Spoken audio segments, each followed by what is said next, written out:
Hi viewers, ఈరోజు తమిళనాడులో ఉన్నటువంటి హిందువులంతా కూడా మదురైలో మురుగన్ భక్తుల మహానాడు అని చెప్పేసి ఒక సభ లాంటిది పెట్టారు. అప్రాక్సిమేట్ 5 లక్షల మంది అంటారు.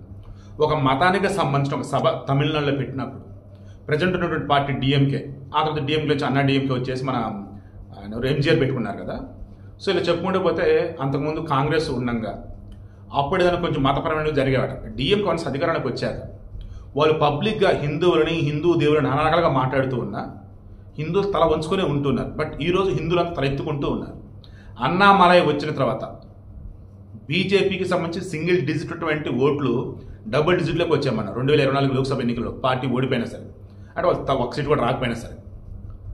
ఈవెన్ మన తెలుగు ప్రాంతాల్లో మీరు చూసినట్టయితే ఆంధ్రప్రదేశ్లో వచ్చేసి సింగిల్ డిజిట్ అది. తెలంగాణ మళ్ళీ స్ట్రాంగ్ ఉంటుంది బీజేపీ. కర్ణాటకలో మళ్ళీ ఓకే గవర్నమెంట్ ఫామ్ చేస్తున్నారు. కేరళలో కూడా మన ఓట్లు పెరిగినట్టున్నాయి. అంటే ఏమవుతుందంటే హిందువులలో కూడా ఎవరు నిజమైనటువంటి పొలిటికల్ పార్టీ, ఎవరు సెక్యులర్ ముసుగులో ఉంటూ హిందువుల మీద ద్వేషం చిమ్మే పార్టీ తెలుసుకుంటున్నారు. అలా మీరు బాగా క్రాస్ చెక్ చేసుకోండి.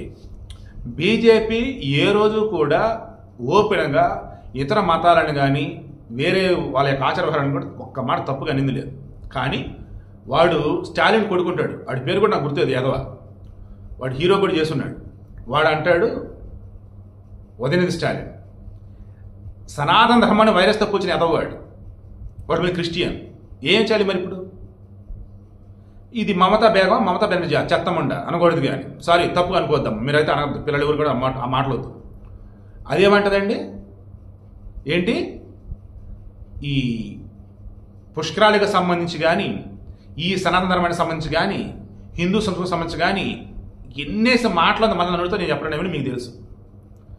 ఎవడైతే సెక్యులర్ అంటూ ఉంటాడో వాళ్ళు హిందువులని, హిందూ దేవులని నానా రకాలుగా మాట్లాడతారు కదప్ప.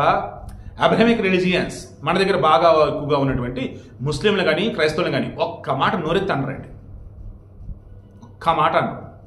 క్రైస్తవుల పండుగలకు వెళ్తారు, క్రైస్తవులకి సంబంధించి సెలబ్రేషన్స్లో వాటిలో కూడా ఇది చేస్తారు. అలాగే ముస్లింల విషయంలో కూడా హిందువులకు సంబంధించి సెలబ్రేషన్ అంటే ఆడిగోరని వెళ్తే మతోన్మాది. అదేంటో మీరు క్రైస్తవుల పండుగకి వెళ్ళారంటే మేము సెక్యులరిస్టులు, మా ముస్లిం దగ్గరికి వెళ్ళంటే లౌకికవాది, మేము సెక్యులరిస్టు. మరి హిందువుల పండుగకి వెళ్తే మతోన్మాది అంటారు ఏంటంటే? అవును మరి మతపిచ్చి నీకు.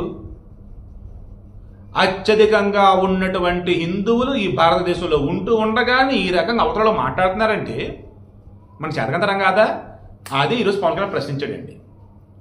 తమిళనాడులో నిన్న పవన్ కళ్యాణ్ మాట్లాడుతూ ఉంటే కృష్ణుడు మాట్లాడుతున్నట్టు ఉంది, అన్నమల మాట్లాడుతుంటే అర్జునుడు మాట్లాడుతున్నట్టు ఉంది. కృష్ణార్జునులు ఎలాగైతే ఆ రోజు ద్వాపర యుగంలో మహాభారతంలో కురుక్షేత్ర సంగ్రామంలో గెలిచి ఎలాగైతే శత్రు సంహారం చేయడం కావచ్చు, దుష్ట శక్తులు అంతమందించడం కావచ్చు చేస్తున్నారో, చెడు సంహారం చేశారో, అలా దుష్ట సంహారం. అలా ఈరోజు తమిళనాడులో కూడా హిందువుల పట్ల వివక్ష చూపుతూ, హిందూ దేవులని నారకాలుగా మాటలు మాట్లాడుతూ, హిందూ గుడి మీద కూడా దుక్కుమైన రాజకీయం చేస్తూ వచ్చినటువంటి డబ్బుతో ఊరేగుతున్న వాళ్ళు ఎవరైతున్నారో వారందరూ కూడా రాజకీయంగా అంతం చేయబోతున్నారు. రాజకీయంగా ఓకేనా.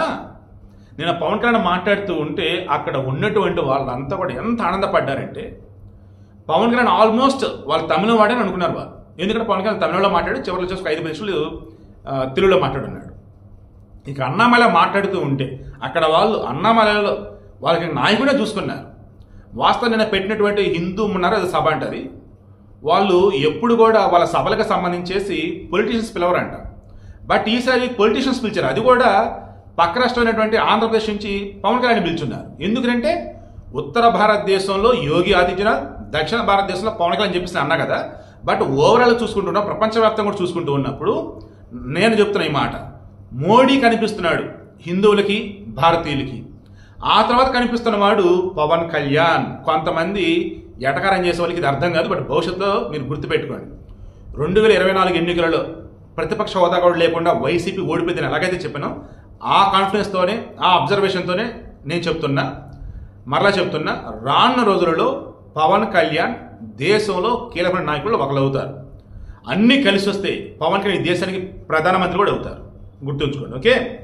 ఇక పవన్ కళ్యాణ్ సంబంధించిన మరలా చెప్తున్నా, ప్రపంచవ్యాప్తంగా హిందువుల విషయంలో ఎక్కడ ఏ చిన్న తేడా జరిగినా భారతదేశం తరపున ముందు నోరెత్తుతున్నవాడు పవన్ కళ్యాణ్. మన బంగ్లాదేశ్ విషయంలో కావచ్చు, మిగతా దేశాల విషయంలో కావచ్చు, క్రాస్ చెక్ చేసుకోండి.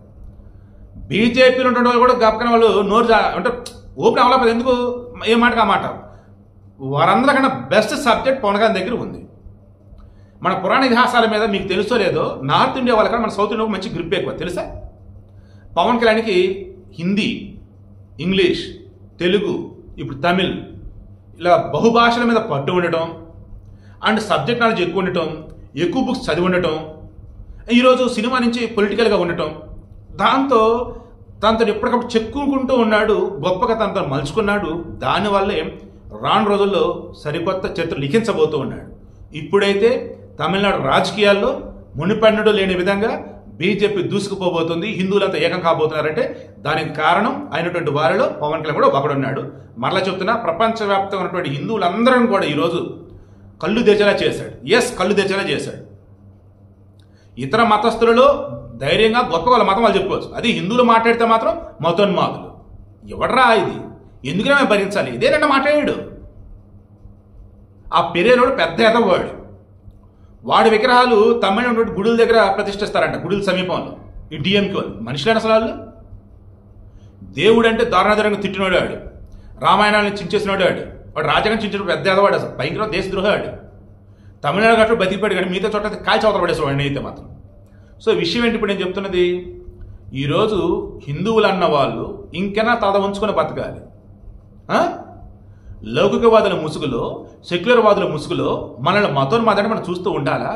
ఎస్, నేను హిందువుని కానీ మతోన్మాదం కాదు, మతమౌఢ్యం కాదు. ఓపెన్గా చెప్పి నేను అదే చెప్తున్నా, నేను హిందువుని బట్ మతోన్మాదం అంటే ఎవరు? జిహాద్, అల్లా ఒక్కడే దేవుడు, ప్రపంచమంతా అల్లా రాజ్యమే ఉండాలని పిచ్చినా కొడుకులు. అలాగే ఈ పేతురు బ్యాచ్ ఏమని, ఏసొక్కడే దేవుడు, అసలు ఏసే చెప్పుకోలేదు నేను దేవుడిని అని. ఏ యూదులలో అయితే పుట్టాడో యేసు, ఆ యూదులు ఇప్పటికీ అసలు ఒప్పుకోరు, దేవుని కుమారుడిని ఒప్పుకోరు, దేవుడని ఒప్పుకోరు. కానీ వీళ్ళు వచ్చేసి మన దగ్గర వచ్చేసి మత ప్రచారాలు చేసుకుంటూ నేను క్రైస్తవం తక్కువ చేయట్లా, ఓకేనా. ఇప్పుడు సాయిబాబా ఉన్నాడు, షిర్డీ సాయిబాబా, పుట్టపర్తి సాయిబాబా, అలాగే స్వామీజీలు, బాబాజీలు, అవతార ఎవరైతే ఉన్నారో వాళ్ళు కొన్ని ప్రిన్సిపల్స్ ఉంటాయి, వాళ్ళ సంవత్సరం మతాలు అంటే ఫాలో అయ్యే వాళ్ళు ఉంటారు. అలా యేసు నుంచి ఫాలో అయ్యే వాళ్ళు తప్పే లేదు, హ్యాపీగా ఫాలో అయిపోండి. బట్ కొంతమంది ఆనాడు ఉన్నటువంటి యూరోపియన్లు వలసలను ప్రోత్సహిస్తూ, రాజ్యాలను ఆక్రమిస్తూ, ఒక మతాన్ని ముందు పెట్టి ఆఫ్రికాలో క్లియర్గా అక్కడున్న వాళ్ళు చెప్పింది, వాళ్ళ చేతుల్లో బైబిల్ పెట్టి వాళ్ళ దగ్గర సంపద అంతా దోచుకునే దుర్మార్గులు యూరోపియన్లు. ఈ రోజుల్లో ఇప్పుడు కూడా ఇతర అభివృద్ధి చెందిన దేశాలు ఉన్నాయి, అక్కడ చర్చిలు తగ్గిపోతున్నాయి, క్రైస్తవులు తగ్గిపోతున్నారు. బట్ మన దగ్గర చర్చిలు పెరుగుతున్నాయి, క్రైస్తవులు పెరుగుతున్నారు. ఏంటంటే ఆ ఫారెన్ నుంచి వచ్చే బిస్కెట్లు, వాళ్ళు వేసే ఫండ్స్ అడుక్కోవటానికి బడ్స్ అలవాటు పడిపోయారు అన్నమాట. అయినా సరే ఏ రోజు మిమ్మల్ని ఎవరేం అనలేదురా బాబు. పవన్ కళ్యాణ్ కూడా అదే అంటున్నాడు, ఒరే బాబు మిమ్మల్ని ఏమో అనలేదయ్యా, మీ మతం మీది, మీ ఆచరణ మీవి, మీ విశ్వాసాలు మీవి, కానీ మా విశ్వాసాలను మీరు తక్కువ చేస్తే మేము ఎలా ఊరుకోవాలి, ఇదే అన్నాడు. నేనదే చెప్తున్నా, ఇప్పటి నుంచి నేను కూడా చెప్పేది అదే. మీరు అదేమంటే వాళ్ళు అట్టన్నారు, మీకు కనపడేది వీళ్ళు అట్టనక ఏలో కేసులు పెట్టుకోండి స్వామి. వాడు మీ బైబుల్ అన్నాడనో, మీ యేసు అన్నాడనో, ఇంకేదో అన్నప్పుడు మన దగ్గర వచ్చి ఎందుకు మాట్లాడతారు మీరు? ఇప్పుడు నా దేవుడు అన్నారు, నా విశ్వాసాన్ని అన్నారు, నా హిందూ మతానికి సంబంధించి, నా కలిసి సంబంధించి ఎవరైనా ఏదైనా అన్నారు, నా దృష్టికి వచ్చింది.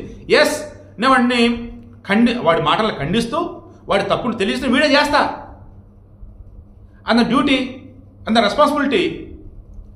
దెన్ మీ మతానికి సంబంధించి రిమైనింగ్ ఏదైనా ఉంటే ఆ తప్పుని మీకు తెలిస్తే కంప్లైంట్ ఇచ్చేసేయండి అక్కడ.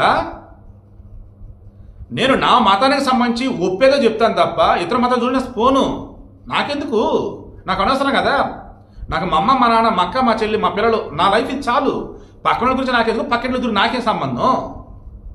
అదే ఈరోజు పవన్ కళ్యాణ్ మరలా గుర్తు చేశాడు, మేము రాజకీయ నాయకులమే, భారతదేశంలో భారతీయులమే, అయితే హిందూ ధర్మాన్ని కాపాడుకునే విషయంలో ఎస్ మేము అడుగేస్తాం, మాట్లాడతాం, కానీ ఇతర మతాలను గౌరవిస్తాం, ఇతర మత విశ్వాసాలకు సంబంధించి మేమేమి మాట్లాడాం. మా మతం జోలికి వచ్చిన, మా మత విశ్వాసాలు మీరు ఖండించిన, అగౌరవపరిచిన మేము ఊరుకోం. దమ్ముండాలి ఇలా చెప్పడానికి, ఎన్ని గడిచిన ఇలా చెప్పడానికి. ఇతర మతాలకు సంబంధించిన నిజాలను తెలియజేస్తూ, ఇతర మతస్థులటువంటి దుర్మార్గులు, నీచులు ఎవరైతే ఉన్నారో వారిని ముందు పెడుతూ, వారిలో ఉన్నటువంటి ఆ చెడు అన్నది ఈరోజు సొసైటీకి చూపిస్తూ, ఆ మతాలు ఉన్నటువంటి మంచి వాళ్ళు ఎవరైతే ఉన్నారో వారిని కూడా ఈ పవన్ కళ్యాణ్ చెప్పే మాటల వైపు ఆకర్షితులయ్యేలా చేశాడు, నిజం తెలుసుకునేలా చేశాడు. ఇటువంటి వారని అంటాడు దేవుని కుమారుడు అని. ఎస్, ఇప్పుడు నేను చెప్తా, పవన్ కళ్యాణ్ దేవుని కుమారుడే, దేవుడు పంపకొచ్చిన దోతే. సో వీడియోకి ఇంటెన్షన్ మీకు అర్థమైందా? భారతదేశం ఈరోజు అన్ని మతాలను గౌరవిస్తుంది. అలా అని చెప్పేసి ఇక్కడ వచ్చి ఇక్కడ ఉన్నటువంటి మతస్థులని, ఈ నేల మీద ఉన్నటువంటి సంస్కృతిని కనుక తేడా కనుక మాట్లాడి తప్పు కనుక చూసి తాట తీసి ఆరేస్తాం. రాను రోజులు కొత్త చట్టాలు కూడా వస్తాయి. Be careful.